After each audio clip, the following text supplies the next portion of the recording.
Good afternoon वालों को। तो आज हम देखने वाले हैं अपना टेलर साहब के साइंटिफिक टेक्निक्स कि जो टेलर साहब ने बोली इसमें से चार देख लेंगे बाद में। अब देखिए पांचवा पांचवा आपका फंक्शनल ऑर्गेनाइजेशन। अब टेलर साहब ने भी इजीली क्या बोल दिया कि जो भी आप काम करते हो कि आपका बिजनेस है कुछ भी है वो दो प्लेस पर होता है। दो प्लेस मतलब या लेवल पे होता है बराबर। पहला होता है प्लानिंग लेवल और दूसरा होता है इम्प्लीमेंटेशन लेवल। बराबर। अगर आपको कोई भी काम करना है पहले आप उसका प्लानिंग करो। बराबर। प्लानिंग करते हम कुछ नहीं करते, बस बैठे बैठे प्लानिंग प्लान जैसे कि चलो आपको ओसीएम में अच्छे मार्क्स मिले तो आपने बैठ गया ओसीएम की बुक लिया, नोटबुक लिया, डाइजेस्ट लिया, सब लिया। और एक प्लानिंग बनेगा आपको कौन से चैप्टर किस तरह से पढ़ने। आपने अभी तक पढ़े क्या उसे, बस प्लानिंग बना। अब दूसरा जो होता है लेवल वो होता है आपका इम्प्लीमेंटेशन का। आपने जो प्लानिंग किया उसे एग्जीक्यूट करना, एक्चुअली उसे आपके लाइफ में इंट्रोड्यूस करना। इस तरह से हर बिजनेस के ये दो लेवल होते हैं। समझ में आ रहा है? So the concept of Taylor planning is separated from the implementation. का यही कहना है कि इम्प्लीमेंटेशन एक अलग प्रोसेस है और प्लानिंग अलग प्रोसेस। तो ये क्यों इसके बारे में बोलते हैं। सो दैट द प्लानिंग क्या है is done by the different people and actual work is supervised by the different people. कि प्लानिंग बनाने वाले बंदे अलग होते और उस प्लानिंग को एग्जीक्यूट करने वाले लोग अलग होते। तो चलो मान लो आपका खुद का बिजनेस, एक बड़ी कंपनी जैसे अंबानी साहब जैसे आपकी एक बड़ी कंपनी। अब अंबानी साहब खुद काम करते हैं क्या? वो क्या बोलेंगे, बस एक प्लानिंग बना के देंगे या फिर जो भी मैनेजर है डायरेक्टर है उनको बस बोलेंगे हमें इस तरह से आगे बढ़ना है, हमें इतना इतना ग्रोथ करना है। उन्होंने कुछ खुद से कुछ किया क्या? तो वो हो गया प्लानिंग का पार्ट। और दूसरा होता है इम्प्लीमेंटेशन का पार्ट। अब जो मैनेजर है या डायरेक्टर उन्होंने जो भी अंबानी साहब से सुना वो एग्जीक्यूट किससे हाथ से कर लेंगे, वो जो भी एम्प्लॉय उनके साथ काम करने वाले। एक्चुअल काम कौन कर रहा है यहाँ पर? सारे एम्प्लॉय लोग अंबानी साहब के। और उनको प्लानिंग कौन करके दे रहा है? तो वही इनका कहना है कि प्लानिंग करने वाले लोग अलग होते हैं और एग्जीक्यूट करने वाले लोग अलग होते हैं। तो वही समझे। So planning is done by the different people and actual work is supervised by the different people.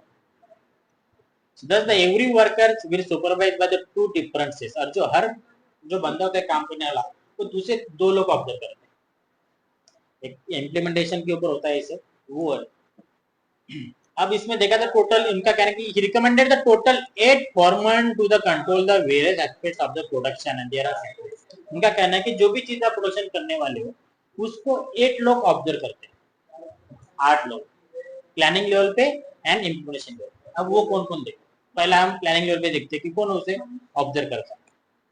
सबसे पहला the route clerk tells how works moves from one machine to another machine.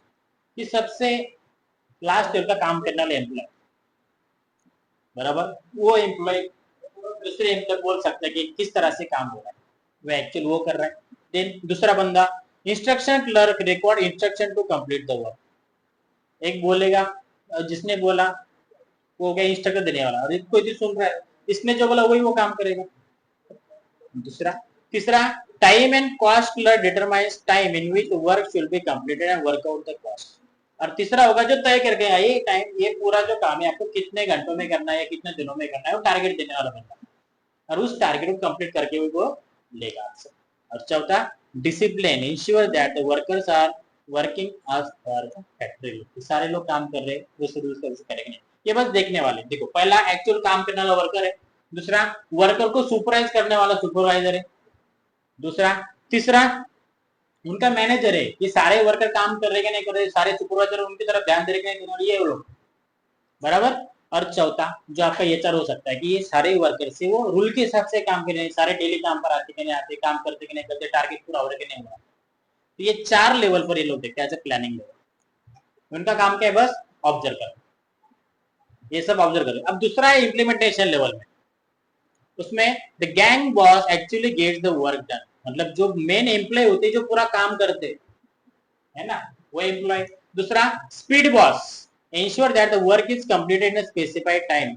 Employ से काम करने वाले उनको supervisor पकड़ लो कि वो एक्चुअल देखेंगे ये एम्प्लॉय अच्छे से काम कर रहे हैं कि नहीं कर रहे, और जिन्हें जो टाइम उनको दिया है वो टाइम में काम करके लेना, ये उनका काम है। देन तीसरा रिपेयर बॉस तो handle security and maintenance of the mechanism. एक तो लेबर के तरफ देखते हैं, दूसरा मशीन की तरफ जितने भी मशीन है वो अच्छे से चल रहे कि नहीं चल रहे, उनका मेंटेनेंस करने का कौन करेगा, रिपेयर बॉस। और लास्ट इंस्पेक्टर। इंस्पेक्टर काम क्या है, ensure that the work is done as per the specified standard कि जो क्वालिटी प्रोडक्ट हमें चाहिए था वही क्वालिटी प्रोडक्ट हमें इसमें मिल रहा है कि नहीं। दो लेवल से काम के, एक होता है प्लानिंग लेवल, दूसरा होता है इम्प्लीमेंटेशन। प्लानिंग लेवल में बस प्लानिंग किया जाता है, एक्चुअल वर्क जो होता है वो इम्प्लीमेंटेशन होता है। और ये प्लानिंग लेवल में बेसिकली 4 लेवल है। 4 लेवल पे किया जाता है। पहला लेवल रूट क्लर्क लेवल कि जो बस क्या कहते हैं इंस्ट्रक्शन देता है एम्प्लॉय को किस तरह से आपको काम करना है, बट ट्रेनिंग देने का काम किस तरह होता है ये बस बोलेगा, करेगा, ये कुछ नहीं। दूसरा instruction clerk record the instruction to the complete the work, जो भी इंस्ट्रक्शन दिए वो इंस्ट्रक्शन के हिसाब से काम हो रहा है कि नहीं हो रहा है ये देखने का काम इसका होता है। पहला इंस्ट्रक्शन देगा, दूसरा इंस्ट्रक्शन देने के बाद वो काम हो रहा है कि नहीं हो रहा है ये देखने वाला दूसरा होगा। तीसरा time and cost clerk, determine क्या करेगा, टाइम कैलकुलेट करेगा, जो दिया हुआ टाइम है उस टाइम में और जितना कॉस्टिंग है ना, जो खर्चा वगैरह उसमें ही काम हो रहा है कि नहीं हो रहा है ये भी वो देखेगा। और लास्ट चौथा होता है डिसिप्लिन कि जो कंपनी के रूल्स डिसिप्लिन वगैरह है उन सबको ये लोग फॉलो हो रहे हैं कि नहीं। तो पहला है ऑब्जर्वेशन लेवल का, जिसे बोल सकते हैं प्लानिंग लेवल, और दूसरा है इम्प्लीमेंटेशन लेवल जिसमें 4 लेवल है। पहला है गैंग बॉस का, जो एक्चुअल एम्प्लॉय जो पूरा काम कर रहे हैं, बराबर है, वो इसमें आते हैं। देन सेकंड स्पीड बॉस कि जो काम उनको दिया हुआ है वो स्पेसिफाइड टाइम में कि 1 महीना है या दिन का 8 घंटा है, उन 8 घंटे में ये काम कितना कर रहे हैं कि नहीं कर रहे, ये उनसे काम करके लेने का काम उनका होता है स्पीड बॉस का। होता है ना कि वो सेल्समैन में होता है, ये टारगेट देता है आपको कि आपने इतना मार्केट में माल सेल करना है, तो वो होता है। देन है रिपेयर बॉस कि चलो काम करते टाइम मशीन की तरफ भी ध्यान कौन देगा, ये रिपेयर बॉस देगा कि जो भी मशीनरी दे उसका मेंटेनेंस का काम, कोई मशीन बिगड़ के तो उसे रिपेयर करने का काम वो कौन करेगा, रिपेयर बॉस। और चौथा है इंस्पेक्टर कि जो हमें जो प्रोडक्ट हम बना रहे हैं उस प्रोडक्ट की क्वालिटी जो हमें चाहिए वो स्टैंडर्ड क्वालिटी में प्रोडक्ट बन रहा है कि नहीं बन रहा है। अगर नहीं बनते तो क्या करेगा, उसमें चेंजेस लाएगा। इस तरह से मर्जी से प्रोडक्ट को बना सकते हो, डायरेक्टली उसके इम्प्लीमेंट करेगा। ये 2 लेवल पर होता है आपका बिजनेस, एक होता है प्लानिंग लेवल पर, दूसरा होता है इम्प्लीमेंटेशन। समझ गए यहाँ तक। अब लास्ट जो बोलते हैं टेलर साहब differential piece rate wage plan, ये किसके बारे में आता है, अभी सैलरी के बारे में। चलो देखो क्या कहना है, remuneration should be fixed in such way that the average worker is motivated to attain a standard output। जो भी आप सैलरी तय करते हो वो सैलरी इस तरह से करनी चाहिए कि सब लोगों ने उस सैलरी पर काम करना चाहिए, एवरेज सैलरी होनी चाहिए। किसको ऐसा नहीं कि मुझे बहुत कम सैलरी मिल रहा है, ऐसा लगे तो काम पे आएगा क्या, तो वही the Taylor suggested that the differential piece wage system. अब ये क्या देखो, higher rates are offered to the employee who complete the work more than the standard quantity under this system। कि आप सैलरी आपको कम देते नहीं तो उसमें डिवाइडेशन करो, उससे आपका सेपरेशन करो कि जो ज्यादा हार्ड काम है, जो बंदे ज्यादा हार्ड काम कर रहे हैं, अच्छा काम कर रहे हैं, उनको ज्यादा सैलरी दो। समझ में आ रहा है। who complete the work more than the standard quantity under the system, and on the other hand if an employee is performing below the standard he shall be given lower rate of wages। कि जो ज्यादा काम कर रहा है उसको ज्यादा salary, तो कम कम कर रहा है उसको, होता है ना अपने बहुत बार जो लेबर लोग होते हैं उनको टारगेट दिया होता है कि चलो आपने अगर कुछ बनाना है, चलो 100 बॉटल बनाए, 100 बॉटल आपने बनाया तो आपको इतनी सैलरी मिलेगी, इससे कम किया तो कम, ज्यादा किया तो, लेकिन 100 तो आपको जो बेसिक सैलरी चाहिए तो आपको 100 तो भी मिनिमम करना है, उससे कम किया तो सैलरी भी आपकी। तो यही कहा आपने टेलर साहब कि जो ज्यादा काम कर रहा है, एक बेसिक क्वांटिटी से ज्यादा ऊपर काम कर रहा है तो उसकी सैलरी भी ज्यादा देनी चाहिए। तो इससे क्या होगा, जो भी एम्प्लॉय होंगे वो एम्प्लॉय हर क्या करेगा, मुझे ज्यादा सैलरी चाहिए तो ज्यादा काम करने की कोशिश करेगा। अगर एक सर्टन सैलरी जो ज्यादा काम कर या कम क्या कर फिक्स सैलरी आपको मिलेगी तो किसको लगेगा मैंने ज्यादा काम करना चाहिए यार, लगेगा किसी को, एक ही सर्टन सैलरी का उसे मिलना है तो क्यों ज्यादा काम करेगा वो। इसलिए आप जो ज्यादा काम करोगे तो ज्यादा सैलरी कम कम करेगा, तो इसका इम्पैक्ट क्या होता है, एम्प्लॉय के अंदर एक काम करने की और इच्छा होती है, चलो हमें ज्यादा काम करेगा तो मुझे, मैंने ओवर टाइम किया तो मुझे उसका अलग से पेमेंट मिलेगा। इसके बारे में बात करें तो this techniques motivate the employ to attain higher standard performance and earn wages, that's remuneration at the higher. जितना ज्यादा काम होगा उतना ज्यादा पैसा आपको मिलता जाएगा।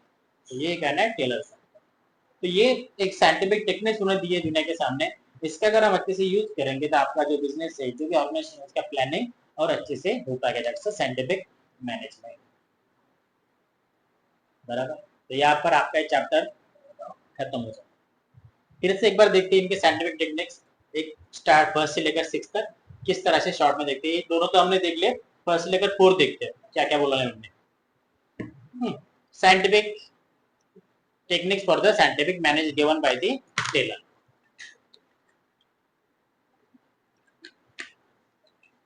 पहला है work study. Work study basically 4 level दिया है, 4 स्टेप दी गई। आपको जो भी काम करना है वो 4 स्टेप में उसे डिवाइड करके उसका स्टडी करना है। कि चलो पहला होता है टाइम स्टडी, कि आप जो भी बिजनेस करना है, जो भी काम करना है, उसे कितना टाइम लगेगा, कितना टाइम का वो टाइम कंज्यूमिंग वो काम, उसका स्टडी करना चाहिए। 1 दिन का है, 2 दिन का है, 1 घंटे का है, 2 घंटे, हर काम के साथ, तो उसका पहले स्टडी कर लो। देन दूसरा होता है मेथड स्टडी। आपको जो भी काम दिया है वो काम अगर आपको पूरा करना है तो उसे कौन सी मेथड का आपको यूज करना है, आपको लेबर का यूज करना है, आपको मशीन का यूज करना है, दोनों का कंबाइन मिक्स यूज करना है। तो कौन सा आपका मेथड आपके बेनिफिट के हिसाब से, आपके बिजनेस के हिसाब से ज्यादा अच्छा कौन सा रहेगा, वो मेथड को चूज करना, जैसे उसे बोलेंगे हम मेथड स्टडी। तीसरा हो गया, तीसरा है मोशन स्टडी, कि कितने टाइमिंग में आपको वो काम करना पड़ेगा। 8 घंटे करना है, 6 घंटे करना है, 2 घंटे में करना है, बराबर। मशीन अगर मशीन का यूज करना है तो कितने घंटे तक आपको मशीन काम कर सकता है।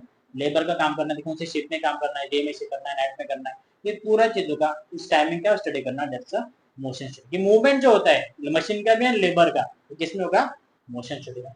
और लास्ट होता है फैटिग स्टडी। फैटिग मतलब फिजिकल एंड मेंटल स्ट्रेस। जो भी काम आपके साथ काम करने वाले जो भी एम्प्लॉय उनको ज्यादा स्ट्रेस ना देते हुए किस तरह से काम कंप्लीट होना चाहिए। ज्यादा मेंटल स्ट्रेस दोगे तो काम करके छोड़ देंगे, ज्यादा फिजिकल स्ट्रेस दोगे तो दूसरे दिन काम पे नहीं आएंगे, वही हो रहा है। इस तरह से सब चीजों को बैलेंस रखते हुए आपको काम करके पूरा काम करना है। तो वो कैसा करते हैं उसके लिए होता है फैटिग स्टडी। 4 और 4 का एक बेसिक प्लान अगर आप अच्छे से बनाओगे तो आपका काम भी अच्छे से बन जाएगा। ये हो गया। फिर दूसरा था standard of tools and equipment, कि आपके बिजनेस में जो भी टूल्स है, जो भी चीजें होती है मशीन से या बाकी सारी चीजें तो यूज करने वाले वो एक स्टैंडर्ड तरीके से होने चाहिए। स्टैंडर्ड में जैसे कि चलो आपका कोई मिठाई का दुकान है, मिठाई बेचते हो आप, तो जो मेजरमेंट करने का कांटा होता है, कांटा ही बोलते हैं ना उसे, वो एक स्टैंडर्ड होगा। तो क्या होगा, लोगों अच्छे विदाउट किसी तरह का झोल जल नहीं होगा उसमें, उनको अच्छा वजन का सेम जो सिस्टम होता है, जितना क्वांटिटी में मिले उतना क्वांटिटी है, उसमें कोई झोल जल हुआ तो कम जाएगा ना तो फिर ज्यादा जाएगा। नुकसान दोनों का हो सकता है, कस्टमर का हो सकता है, आप अगर कस्टमर का नुकसान हुआ तो अगली बार आपकी तरफ आएगा ही नहीं, तुम्हारा नुकसान हुआ तो दुकान बंद हो जाएगा, बराबर। इस तरह से जो भी टूल्स आप यूज करने जा रहे हो कैसे होने जाए, स्टैंडर्ड होने चाहिए, जिसका फायदा आपको आपके बिजनेस में मिलता जाए। ठीक है। फिर तीसरा है साइंटिफिक टास्क सेटिंग, कि जो भी आप टारगेट रखने वाले हो, टारगेट पूरा होने वाला है नहीं होने वाला, ये पहले से आप अंदाजा लगाओ कि जितना टारगेट आपके मशीन का, लेबर का, दोनों का यूज कर कितना टारगेट पूरा हो सकता है, उतना ही टारगेट तय करो। लेकिन टारगेट लगा सकते हो और पूरा कर सकते हो बस 85, तो एक और कम हो जाएगा आपके एम्प्लॉय के लिए, मशीन के लिए, जिसका नुकसान आपको भुगतना पड़ सकता है। तो ऐसा ना हो सके, इसलिए आपका टारगेट देखो, आपके एम्प्लॉय देखो, मशीन देखो, सबका बैलेंस रखने के बाद कितना टारगेट आप अचीव कर सकते हो, उसी टारगेट को सेट करो, उसे बोलते हैं साइंटिफिक टास्क सेटिंग। वो टास्क आपने रखना चाहिए। और दिन चौथा है साइंटिफिक सिलेक्शन एंड ट्रेनिंग, कि जो भी एम्प्लॉय को आपको हायर करना है उसका एक मेथड होगा ना, प्रोसीजर होगा ना, किस तरह से आप हायरिंग करोगे, उसका इंटरव्यू लेना है आपको, या रिटन टेस्ट लेना है, या और कुछ डायरेक्टली प्रैक्टिकल टेस्ट लेना है, तो वो प्रोसीजर से वो फॉलो करते आपको उस एम्प्लॉय को हायर करना चाहिए। और उसके बाद अगर उसे प्रॉपर ट्रेनिंग की जरूरत है, जो आपके बिजनेस से रिलेटेड है, उसे और कोई स्किल की अपग्रेडेशन चाहिए, नई नई स्किल सीखने की जरूरत है, तो आपने उसे ट्रेनिंग देकर सिखाना चाहिए, जिसकी वजह से उसकी एफिशिएंसी भी बढ़ेगी और उसका फायदा डायरेक्टली आपके बिजनेस को मिलेगा। जो कि 4 और बाकी 5 और 6 हमने अभी देख लिए। तो ये अपने टेलर साहब के साइंटिफिक टेक्निक्स, किसके लिए, एज ए साइंटिफिक मैनेजमेंट के लिए। तो techniques of scientific management given by the Taylors. तो यहाँ पर आपका पूरा चैप्टर अच्छे से फिनिश हो जाता है। अभी इस पूरे चैप्टर में कहीं कोई टॉपिक में किसी तरह का डाउट है तो आप मुझे पूछ सकते हैं, नहीं तो यही पे अभी मैं स्टॉप करके बाकी नेक्स्ट जब हम मिलेंगे तब नया चैप्टर शुरू करेंगे। ठीक है, आज के लिए भी ये रुकते हैं। थैंक यू आप सबके लिए, इतना अच्छा प्यार से शांति से आपने मेरा इतना अच्छा लेक्चर सुना, उस सबके लिए इस तरह ही आपका प्यार हमारे साथ बना रहे। मिलते हैं अगली वीडियो में। लाइक करो, शेयर करो एंड सब्सक्राइब करते जाओ। Thank you.